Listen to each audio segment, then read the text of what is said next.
Hello everyone. கடல்ல இருந்து கிடைக்கக்கூடிய அத்தனை பொருட்களுமே பார்த்தீங்கன்னா, லக்ஷ்மியோட ஆகர்ஷணம் நிறைஞ்ச பொருட்களா தான் இருக்கும். அந்த வகையில சோழிகள் அப்படிங்கிறதுமே அதிக அளவு மகாலட்சுமியோட அம்சம் நிறைஞ்ச விஷயமா சொல்லப்படுது. இந்த சோழிகள் எந்த இடத்துல இருக்குதோ, இப்ப நம்ம வீட்ல வச்சிருந்தோம் அப்படின்னாவே, அந்த இடத்துல இருக்கக்கூடிய எந்த விதமான வாஸ்து தோஷங்களா இருந்தாலும் சரி, அத முற்றிலுமா நீக்கக்கூடிய ஆற்றல் இந்த சோழிகளுக்கு இருக்குது.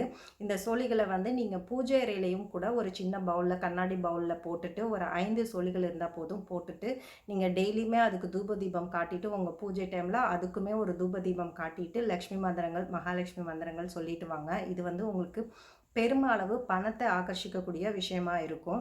நெக்ஸ்ட் வந்து நீங்க இந்த சோழிகள வந்து யாருக்காவது நீங்க வெற்றிலை பாக்கு குடுக்குறீங்க, வீட்டுக்கு வர சுமங்கலிகளுக்கு குடுக்குறீங்க அப்படின்னா, அந்த 2 வெற்றிலை, ஒரு பாக்கோட ஒரு சோழியையும் வச்சு நீங்க குடுத்துட்டு வாங்க. இது வந்து வாங்கிக்கிறவங்களுக்கும் அந்த அளவுக்கு செல்வ செழிப்ப குடுக்கும். அதே மாரி குடுக்குறவங்களும் மென்மேலும் செல்வ நிலையில உயர்ந்துகிட்டே வருவாங்க.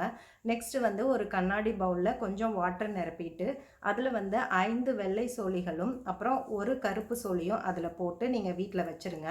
இது வந்து உங்களுக்கு வாஸ்து பரிகார முறையில பணத்தை ஈர்க்கக்கூடிய மிகச்சிறந்த வாஸ்து பரிகார முறை இது.